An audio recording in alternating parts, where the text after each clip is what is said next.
Hi everyone, my name is Markus Putri Matilda.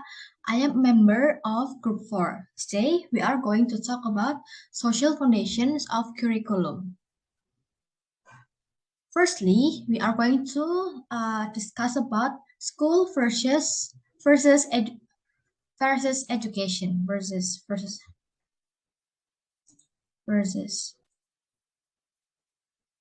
Hi everyone, my name is Markus Putri Matilda. I am a member of Group 4. Group 4 consists of Ernawati Agustin, Gloria, and me, Mada Agustin Putri Matilda. Today we are going to talk about social foundations of curriculum. Firstly, we are going to talk about school versus education. Most of us regard education as synonymous with schooling. Even a society without schools educates its young through by it's young through the family or special ritual and training. Education is processed through ceremonies, rituals, stories, observations, and emulation of older children and adults, and strictly enforced codes of conduct and behavior. Meanwhile, school is a vital institution for helping the young acquire systematic knowledge, inculcating the inculcating them with the proper attitudes and values and bonding the gap between generations. In a nutshell, the educational process starts at home, but school takes on greater importance as the child becomes older. We cannot say that all members of a particular society are exactly the same or alike. Ruth Benedict wrote, "No culture yet observed has been able to eradicate the differences in temperament of the persons who composed it." Members of a society do have much common. They are nursed or fed on schedule, toilet trained in a certain way, and educated in similar fashion. They marry one or several spouses, live by labor or perform common economic tasks, and believe in one God, many deities or no deities.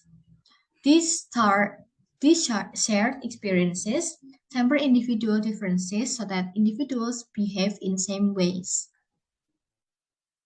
Developmental theories address the cumulative effect of change that occurs as a consequence of learning or failing to learn appropriate tasks during the critical stages of life. Maturation and appropriate societal experiences are necessary to move the individual from stage to stage. Shift from one stage to the next are based not only on age, but also on variations in the amount and quality of social experiences an individual accumulates over long periods. Robert Havikers identified six periods in human development. The first one is infancy and early childhood. The second is middle childhood. The third one is adolescence. The fourth one is early adulthood. The fifth one is middle age. And the last one is late maternity.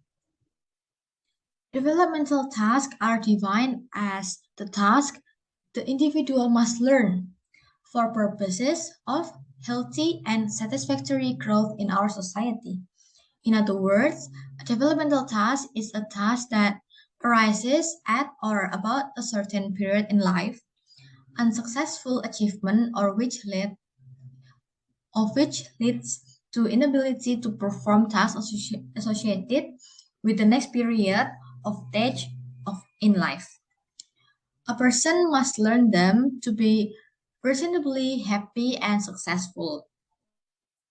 Successful achievement leads to happiness and to success with later tasks, while failures leads to unhappiness, disapproval by the society, and difficulty with later tasks.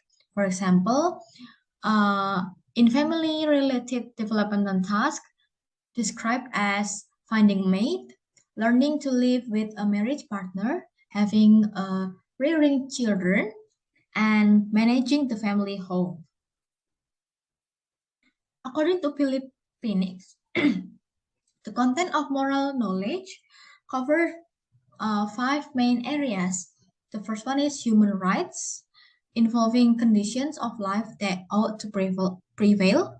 Second one is ethics, concerning family relations and sex.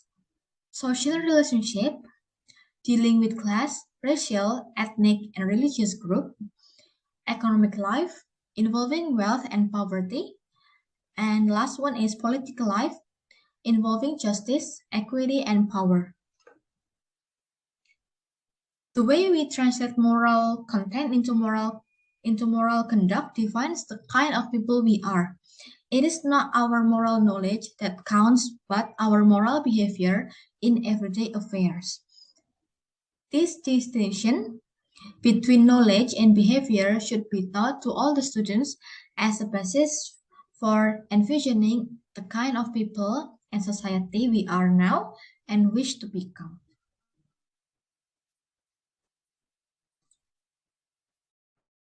Hello everyone, my name is Gloria and I am the member of Group 4. Today I'm going to share the discussions related to moral or character educations and social foundations of curriculum. So let's jump right into moral or character educations. There are several materials that we are going to discuss. The first one is about moral conduct. The second one, moral teaching. The third one, moral character. The fourth, performance character. And then the last one, we have like binary bits and reading habits.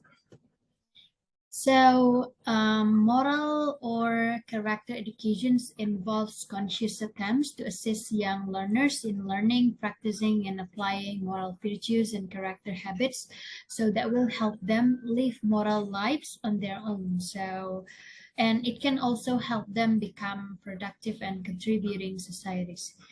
The teaching of morality can be provided with the readings about well-known people as the moral knowledge, such as philosophers, religious leaders, and political leaders. And by studying their writings and the principles of these moral people, students can learn about moral knowledge to build good moral and performance character. So as you can see here, there are some pictures of the philosophers, religious leaders, and political leaders such as Socrates, Immanuel Kant, Confucius, and then also Abraham Lincoln. So when the teachers read about these people, maybe they can learn about the moral knowledge and then find the common values about moral knowledge. And also in these books, maybe related to those people, it exemplifies literature rich in social and moral message.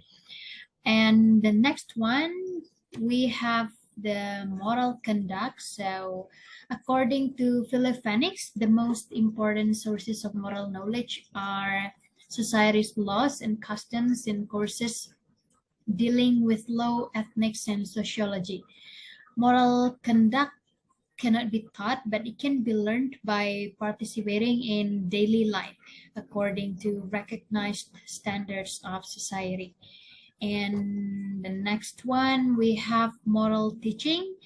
In teaching moral knowledge, there are several issues that need to be covered. So according to Philip Phoenix, the content of moral knowledge covers five main areas. The first one, human rights. It involves the conditions of life that ought to prevail. And then the second one, we have ethics.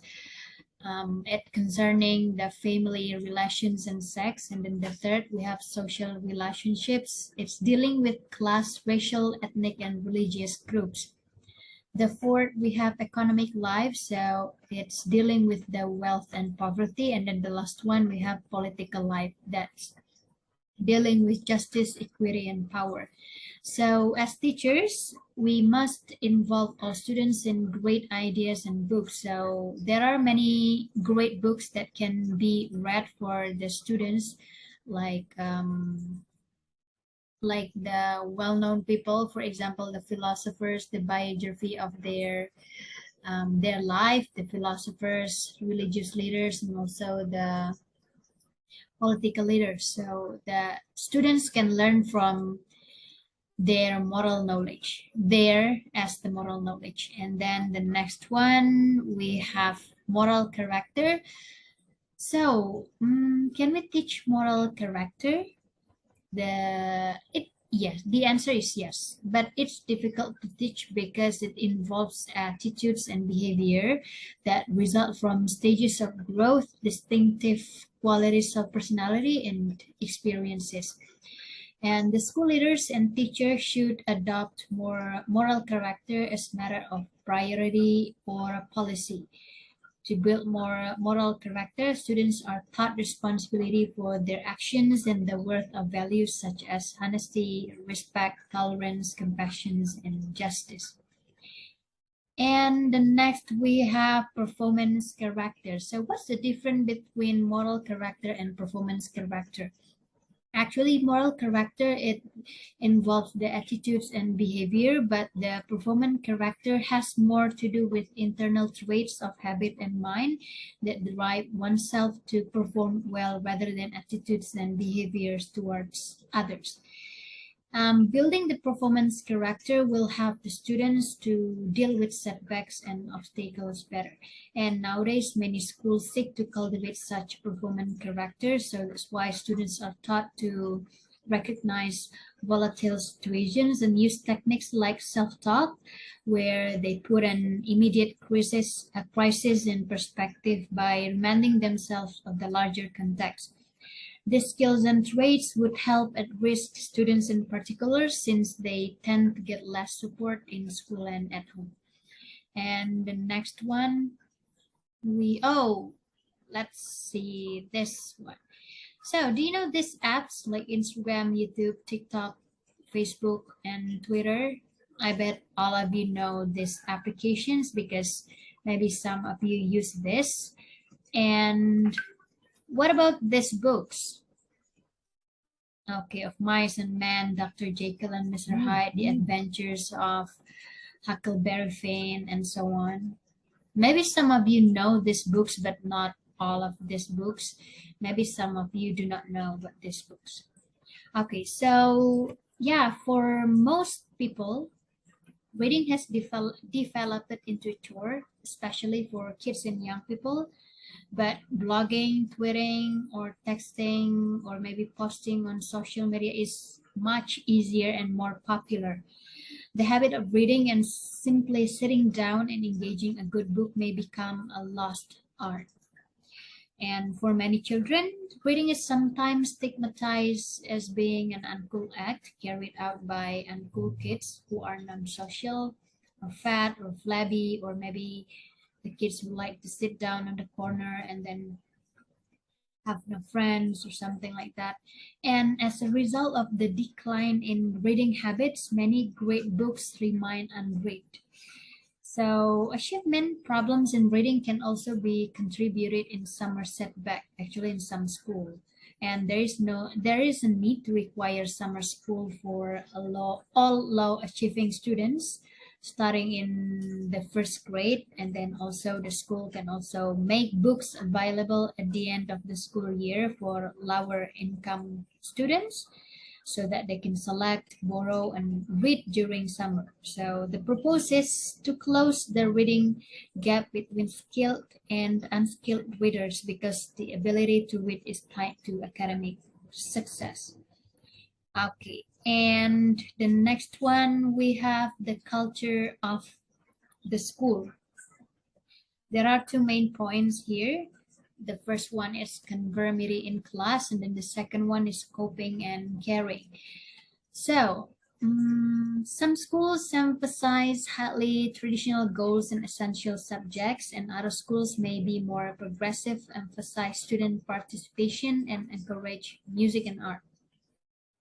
And education in school compared with that in the family or peer group is carried on in relatively formal ways. So let's say in conformity in class. The focus is on the teacher's ability to manage students' behavior. The teacher determines who speaks in class and when they have to speak, who is in front of and behind the line, and what grade each students will earn. So the emphasis is on the teachers control the students' behavior. And then certainly for students who are grade oriented, grades can be utilized as a tool for reinforcing appropriate behavior in the classroom. So the focus here are the students and the teacher. Next, we have coping and caring. So particularly young people are impacted by the consequences of repeated failure and receiving poor grades in public settings such as classroom. Students can convince themselves that they do not care as a way to avoid the pain of failure or the teacher's lowered expectations. And then some progressive schools have eliminated all elementary school grades in order to reduce leveling of students and academic expectations of themselves. And sometimes grades basically create winners and losers, usually the same winners and losers. So that's why negative stimuli have much greater impact than positive stimuli on all people or on all students. Okay, so I think that's all for me about moral or character educations. And then next will be explained by Mbak Erna. Thank you.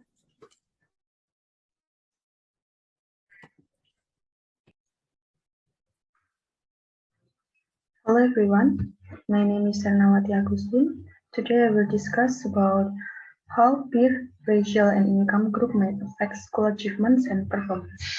Before we talk about that, I will describe the culture of the classroom first in brief. Culture of the classroom classified into negative and positive culture, as you can see on the screen here. John Goodlett states that the teacher becomes the dominant figure in the classroom always apply passive learning in the classroom. Then, make the classroom pattern become boring and repetitive interaction between teacher and the students. Beside the negative culture, there are also positive culture in the classroom according to Philip Jackson. The term seat work, group discussion, teacher demonstration, and question and answer period describe most of what happened in the classroom.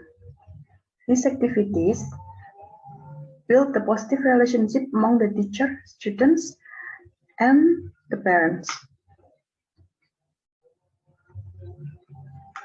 Besides by conducting active learning in the classroom, it can be directly or by conducting digital tasks will make the students become more productive. These positive cultures will increase the school achievements and performance of the students.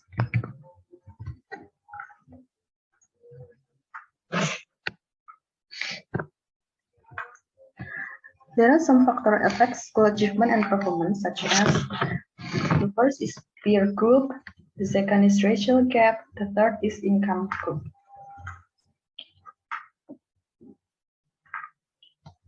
Nowadays, peer group, also we can call it by cooperative learning. It is based on the peers learning together, communicating and helping each other, and working as a group to achieve the academic goals.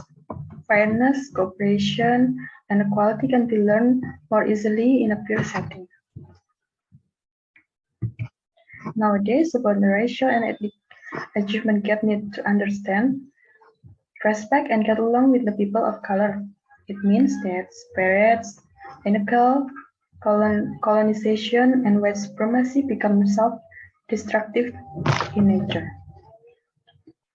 This issue involving not only socialization but also moral character, attitudes, and behaviors must be introduced and modeled as early as possible by the teacher.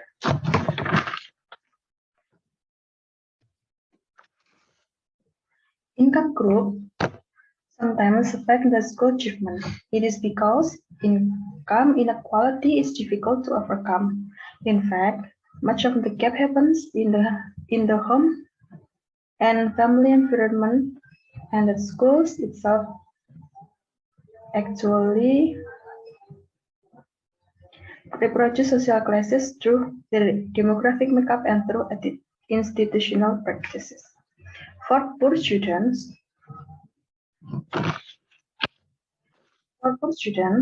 typically lack of exposure to early literacy skills, but they have rich experiences in the home and their community.